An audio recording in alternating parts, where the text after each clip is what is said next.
Hello everyone, welcome to only IAS. Now आज के इस वीडियो में पीएसआईआर के daily mains answer writing initiative को कंटिन्यू करते हुए हम डे 21 के क्वेश्चंस एंड उनके आंसर के अप्रोचेस को समझने की पूरी कोशिश करेंगे। इससे पहले की जो भी वीडियोस हैं उनको ऑलरेडी यूट्यूब पे अपलोड किया जा चुका है, आप उन्हें वहां जाकर चेकआउट कर सकते हैं। साथ ही साथ जो भी डेली क्वेश्चंस आपको प्रैक्टिस के लिए दिए जा रहे हैं उनके मॉडल आंसर के पीडीएफ्स आपको ओनली आईएएस के पीएसआईआर के टेलीग्राम ग्रुप पर मिल जाएंगे, आप उन्हें वहां जाकर डाउनलोड कर सकते हैं। ऑलराइट, सो आज के वीडियो को स्टार्ट करने से पहले सबसे पहले हम आज का जो मेन टॉपिक है उसे समझ लेते हैं।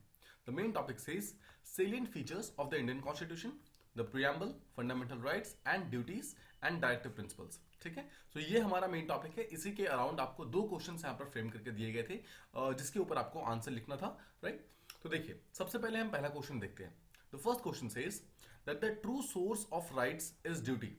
The true source of rights is duty. If we all discharge our duties, right will not be far to seek. If leaving duties unperformed, we run after rights, they will escape us like a will-o-wisp. The more we pursue them, the farther they fly. ये statement Mahatma Gandhi ji की है। Analyze this statement with respect to the relation between fundamental rights and fundamental duties.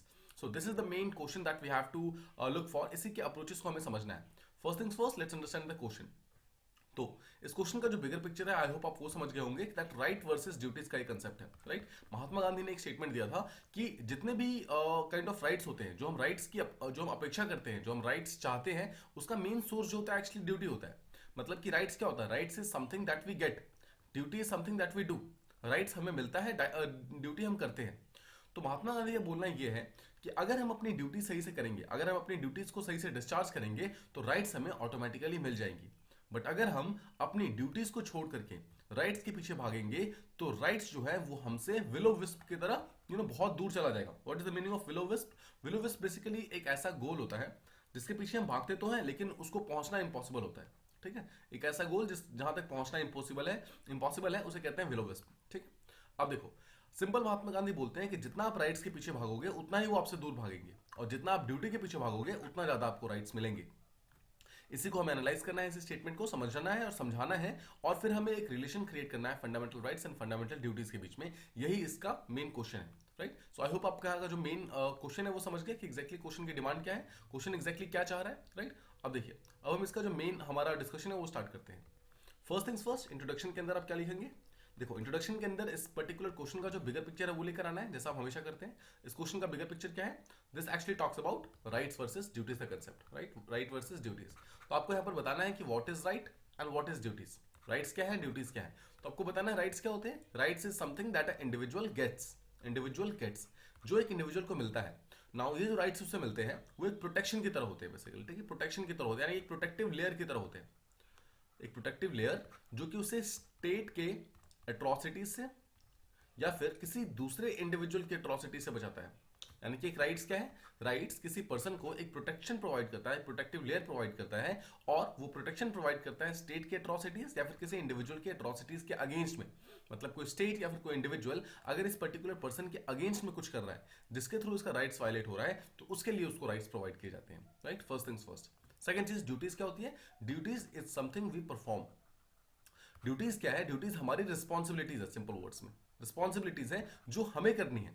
और duties जो होती है, पहली duty तो हमारी स्टेट के लिए होती है और सेकंड ड्यूटीज हमारी फेलो सिटीजन्स के लिए होती है। मतलब कि जो बाकी इंडिविजुअल्स हैं उनके लिए भी तो हमारी कुछ ड्यूटीज होती है। राइट, तो सबसे पहले आप इंट्रोडक्शन के अंदर राइट्स और ड्यूटीज का जो मेन कंसेप्ट है वो समझा देंगे। आप बताएंगे कि एक सोसाइटी को प्रॉपरली फंक्शन करने के लिए जितनी राइट्स की जरूरत है उतनी ही ड्यूटीज की जरूरत भी है। मतलब राइट्स और ड्यूटीज दोनों ही काइंड ऑफ एक दूसरे के साथ ही को एग्जिस्ट करती है। मतलब हम ऐसा नहीं कह सकते कि किसी पर्सन को ओनली राइट्स प्रोवाइड करें, ड्यूटीज प्रोवाइड ना करें, because that won't be good. Right, rights and duties दोनों ही काफी ज्यादा इंपॉर्टेंट हो जाते हैं। राइट, आई होप आप इतना समझ गए कि इंट्रोडक्शन के अंदर क्या लिखना है। अब देखो इसके बाद इंट्रोडक्शन के बाद आपको स्टार्ट करना है मेन बॉडी का पार्ट। तो इस पर्टिकुलर क्वेश्चन को स्टार्ट कैसे करना है, इस पर्टिकुलर क्वेश्चन को आप आगे लेकर कैसे जाओगे? देखो सबसे पहले आपको यह बताना है कि महात्मा गांधी का एक स्टेटमेंट आता है। महात्मा गांधी ये बोलते हैं जी राइट्स एंड ड्यूटी जो है ना ये दोनों काफी ज्यादा लिंक्ड है। मतलब कि एक दूसरे के साथ हमेशा लिंक्ड रहते हैं। मतलब कि जहां पर राइट्स है, जो राइट्स है वो एक्चुअली रिजल्ट है ऑफ ड्यूटी। मतलब कि आप जो ड्यूटी करते हैं, आप जो अपना कर्तव्य निभाते हैं, आप जो भी अपनी रिस्पॉन्सिबिलिटीज को कंप्लीट करते हैं, उसी के बदले में आपको कुछ राइट्स मिलती हैं।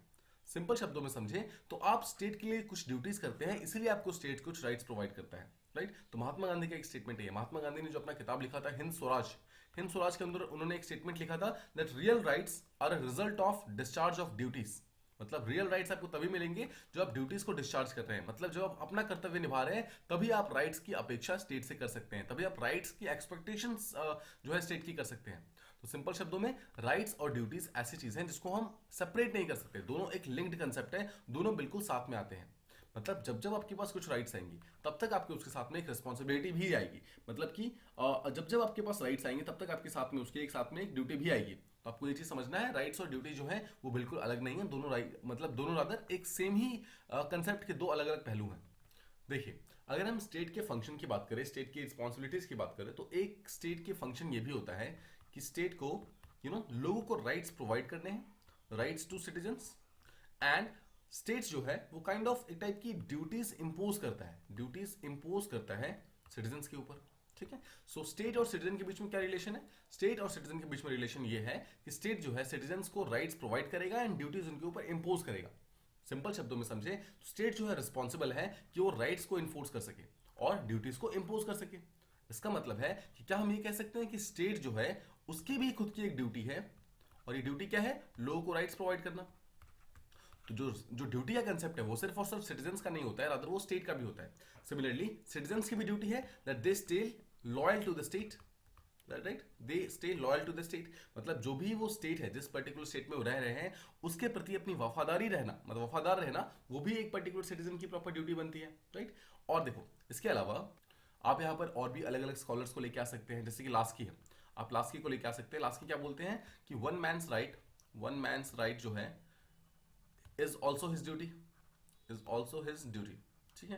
तो इसमें क्या बोलना चाहता है? देखो, लास्की ये बोलते हैं कि मान लो कि स्टेट ने किसी पर्सन को राइट टू लाइफ प्रोवाइड किया है, तो जैसे आप हो, मान लो कोई पर्सन है ए, अगर ए पर्सन के पास राइट टू लाइफ है तो साथ ही साथ उसकी एक ड्यूटी भी बनती है कि उस राइट टू लाइफ को इन्फ्रिंज ना करे। पहली चीज तो सेल्फ हार्म ना करे, सेल्फ हार्म, सिंपल वर्ड्स में सुसाइड एंड ऑल, राइट, वो सब ना करे। और सेकंड चीज, उसकी एक ड्यूटी ये भी बनती है कि जिस तरीके से उसके पास राइट टू लाइफ है, उस तरीके से ए के अलावा बी के पास भी राइट टू लाइफ होगा, सी के पास भी राइट टू लाइफ होगा, डी के पास भी राइट टू लाइफ होगा। तो इन सबके राइट टू लाइफ को इन्फ्रिंज ना करे, मतलब अपनी राइट टू लाइफ बचाने के लिए वो किसी और की राइट टू लाइफ के ऊपर इन्फ्रिंज ना करे, उसको वायलेट ना करे। ये भी एक पर्टिकुलर पर्सन की ड्यूटी ही है, राइट। सो आई होप आप समझ पा रहे हैं कि स्टेट ने अगर एक राइट प्रोवाइड किया है किसी सिटीजन को, किसी इंडिविजुअल को, तो ये जो राइट है वो अपने आप में एक्चुअली मल्टीपल ड्यूटीज प्रोवाइड करता है उसी पर्टिकुलर सिटीजन को, यानी कि हर राइट जो है वो अपने आप में ही एक ड्यूटी होता है, राइट। सिमिलर केसेस में इंडियन कॉन्स्टिट्यूशन ने भी हर एक पर्सन को कुछ फंडामेंटल राइट्स और कुछ फंडामेंटल ड्यूटीज प्रोवाइड किए हैं।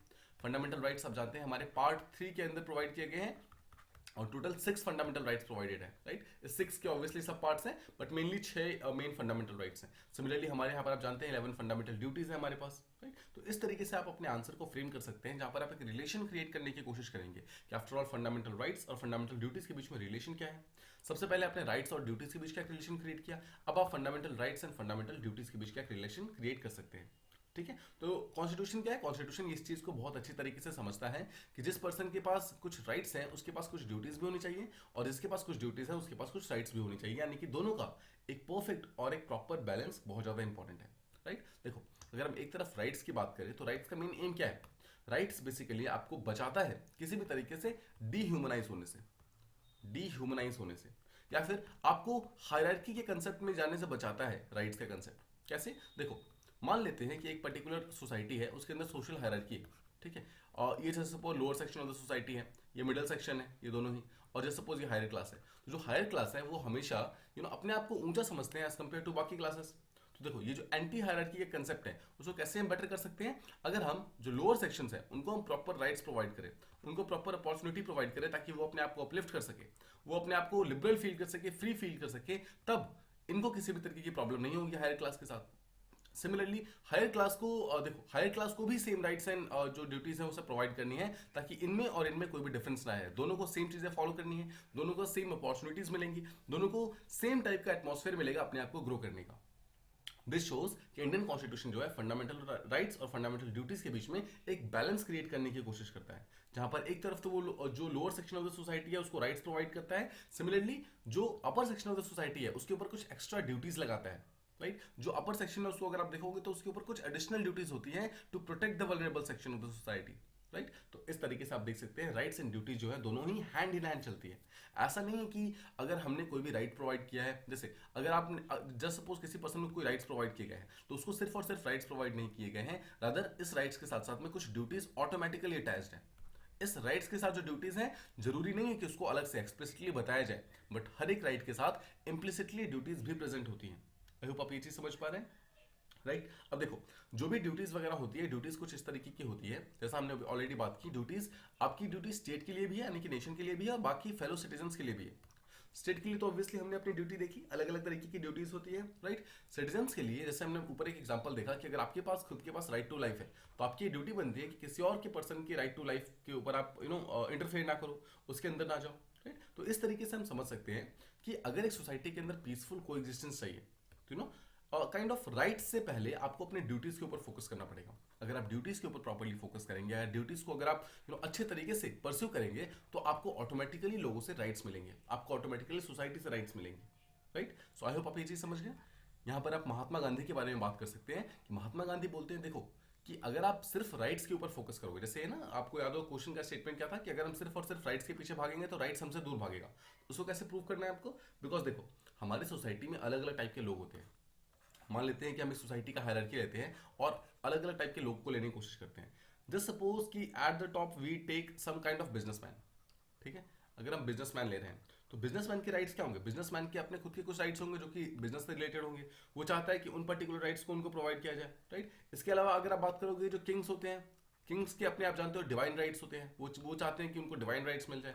फिर जो लेबरर्स होते हैं उनके अपने कुछ लेबर रिलेटेड लॉज होते हैं, जो अग्रेरियन फार्मर्स होते हैं उनके अपने कुछ राइट्स होते हैं, right.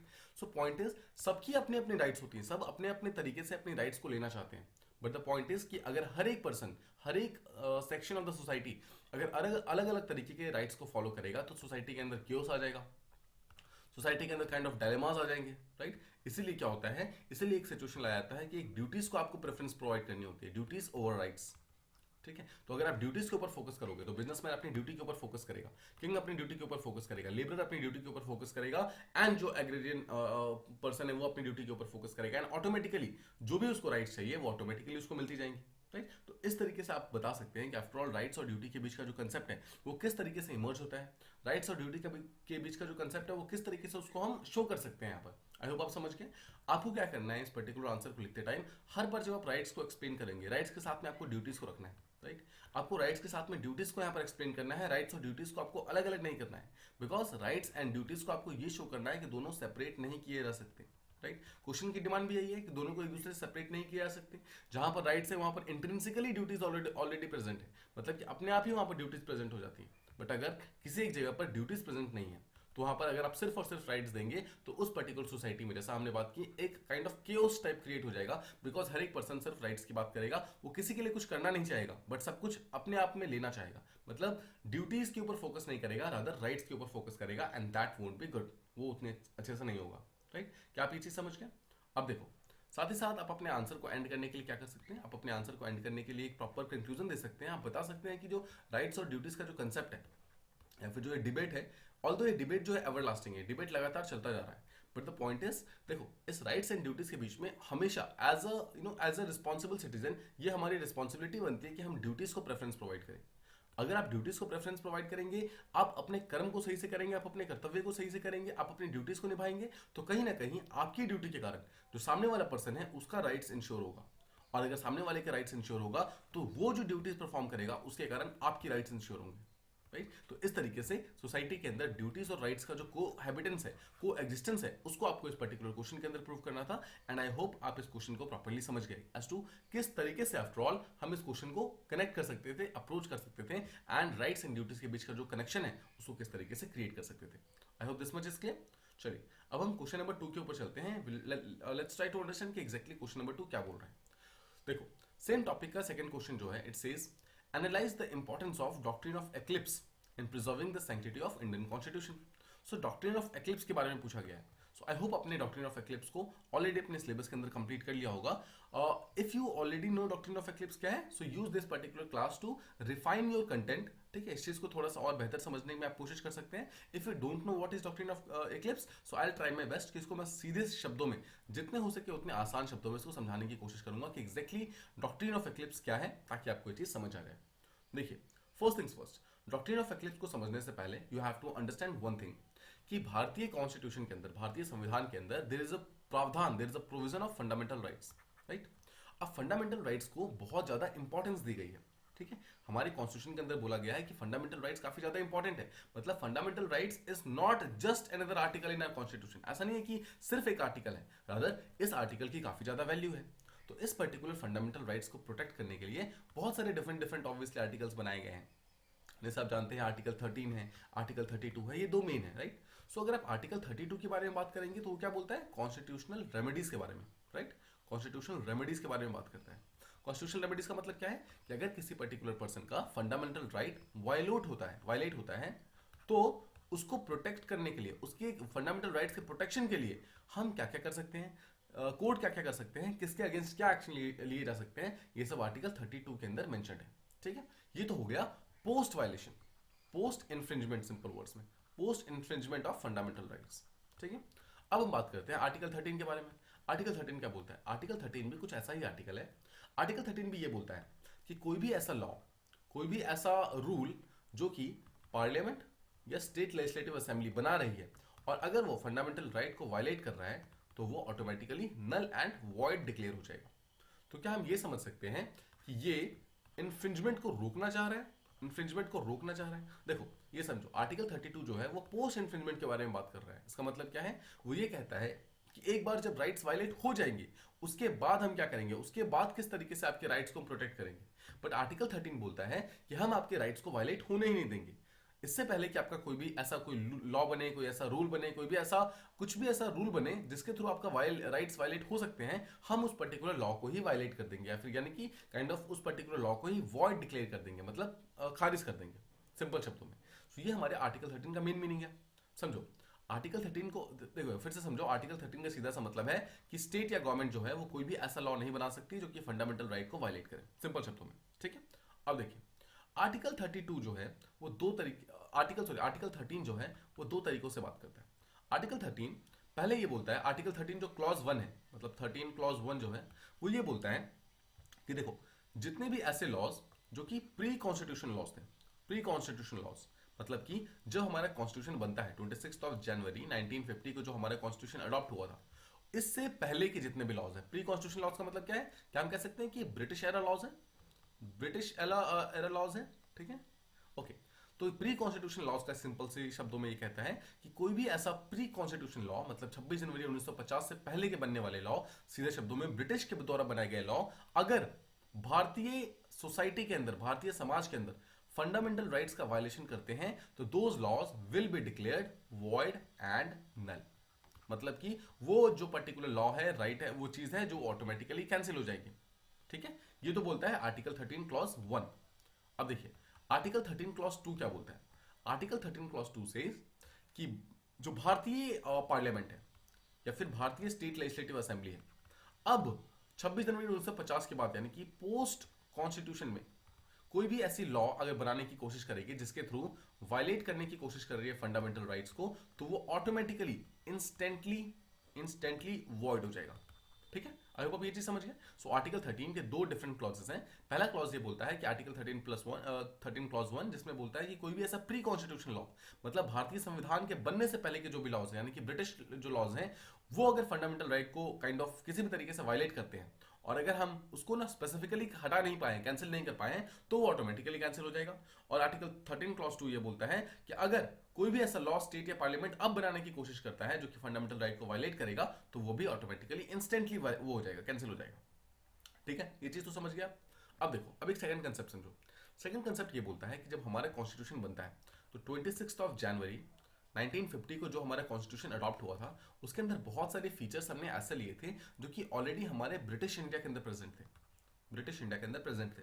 For example government of India act 1935, right. So government of India 1935 जानते हैं, ये एक one of the most important kind of एक गवर्नमेंट ऑफ इंडिया एक्ट्स में से एक था, जो कि राइट नाउ हमारे प्रेजेंट कॉन्स्टिट्यूशन का मेन स्ट्रक्चर फॉर्म करता है।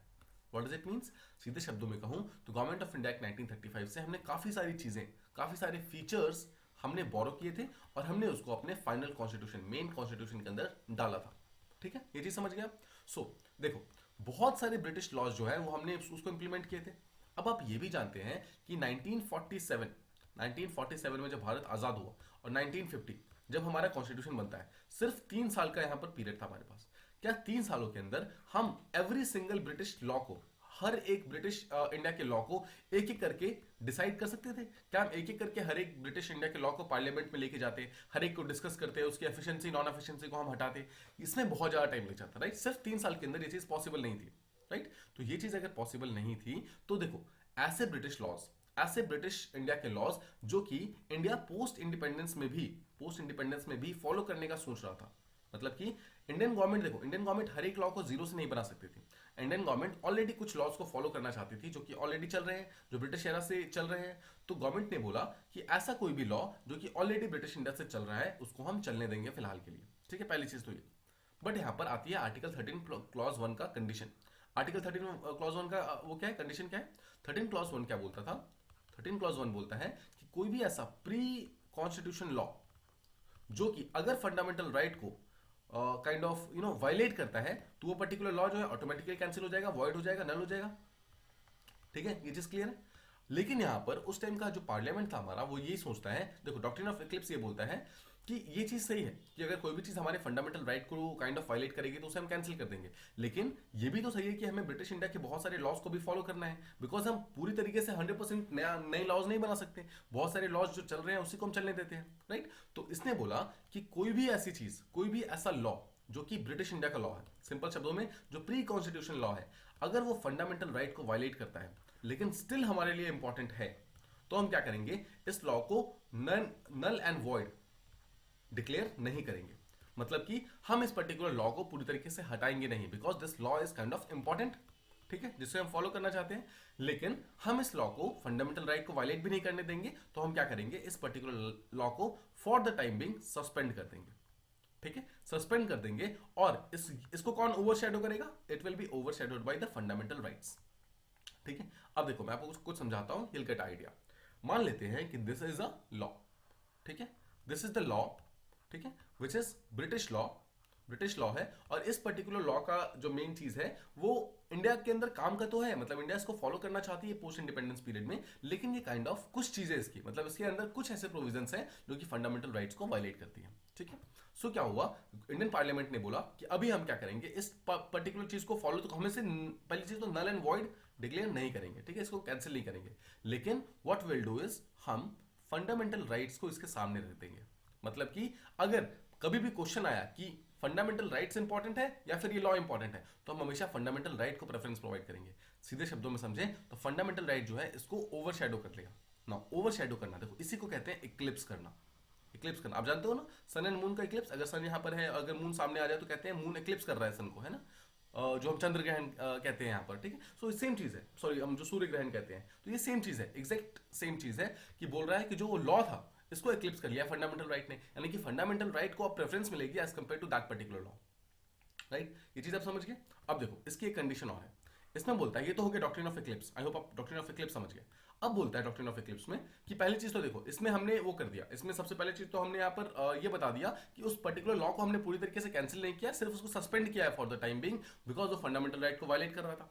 अब हम क्या करेंगे, जब भी पार्लियामेंट के पास टाइम होगा, जब भी स्टेट लेजिस्लेटिव असेंबली के पास टाइम होगा, तो इस पर्टिकुलर लॉ को लेकर बैठा जाएगा पार्लियामेंट के अंदर, इसके ऊपर डिस्कशन होगी, और जो भी ऐसे प्रोविजंस हैं, जो भी ऐसे प्रोविजन है जो कि फंडामेंटल राइट को वायलेट कर रहे थे, उन प्रोविजंस को हटा दिया जाएगा।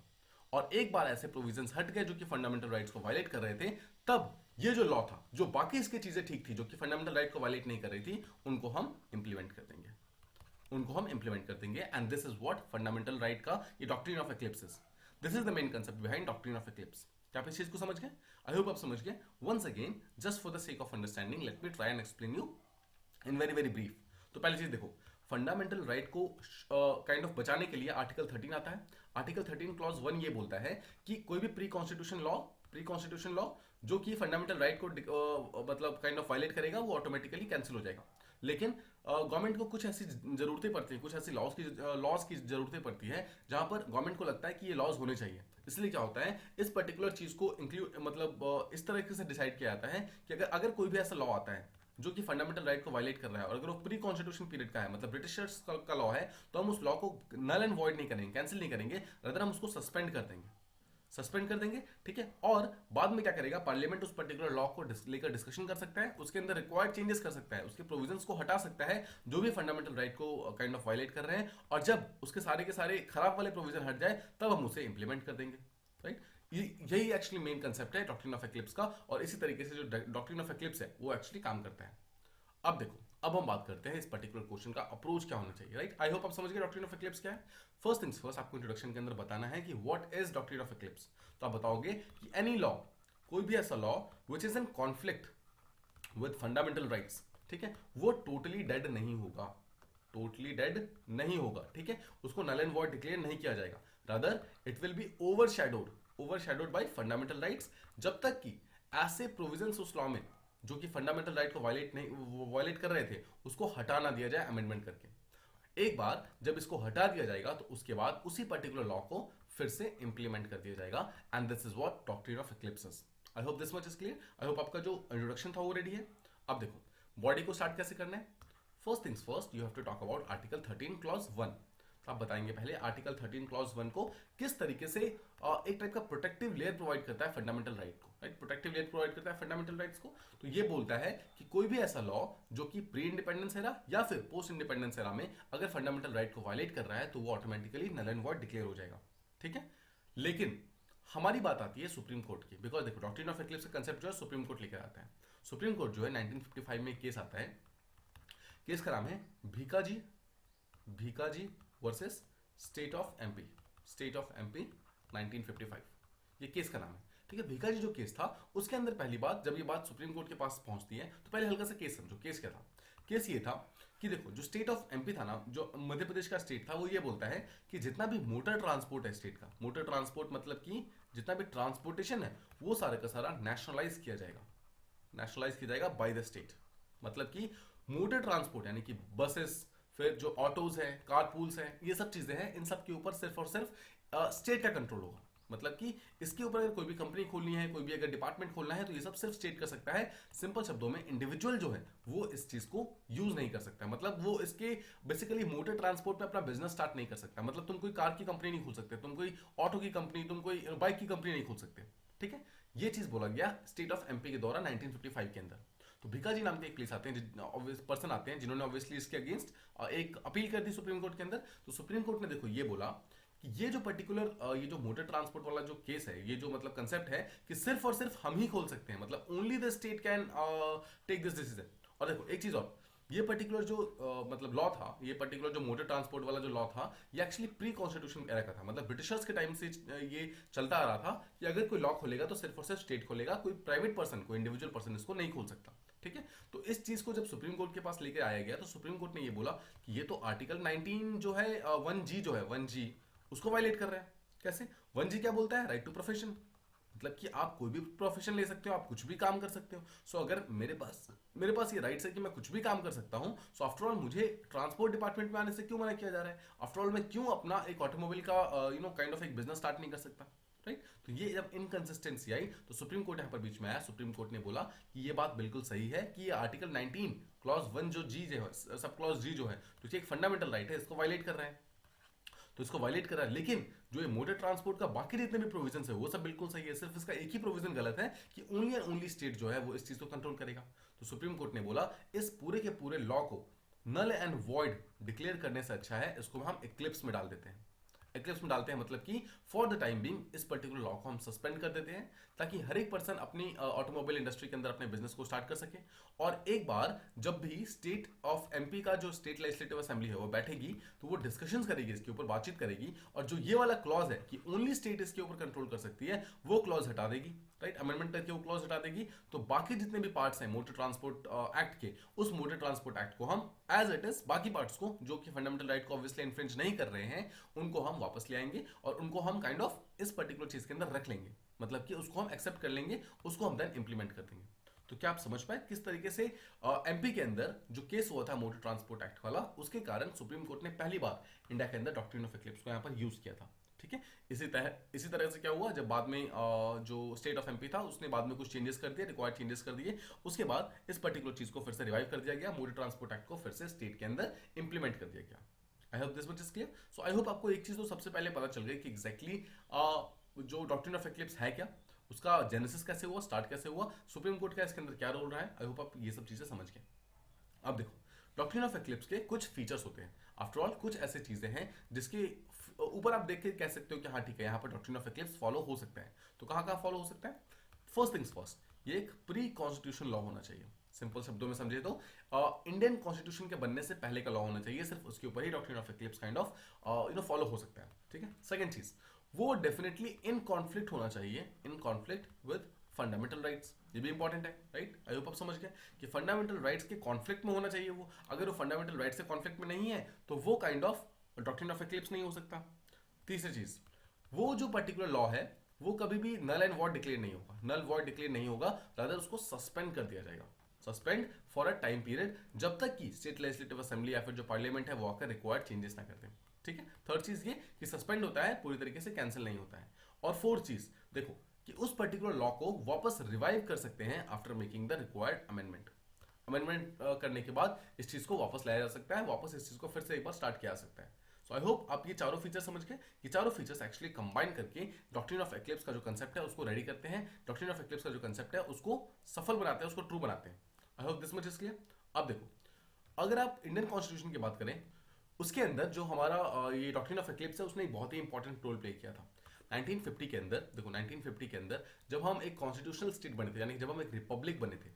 रिपब्लिक कौन होता है? जिसके पास अपना एक कॉन्स्टिट्यूशन होता है, ठीक है, और कॉन्स्टिट्यूशन जो है लोग खुद बनाते हैं। सो जब इंडिया एक रिपब्लिक बनी 1950 के अंदर, उससे पहले के जो भी लॉज थे वो काइंड ऑफ लॉज जो थे वो हमारी सोसाइटी को गवर्न कर रहे थे।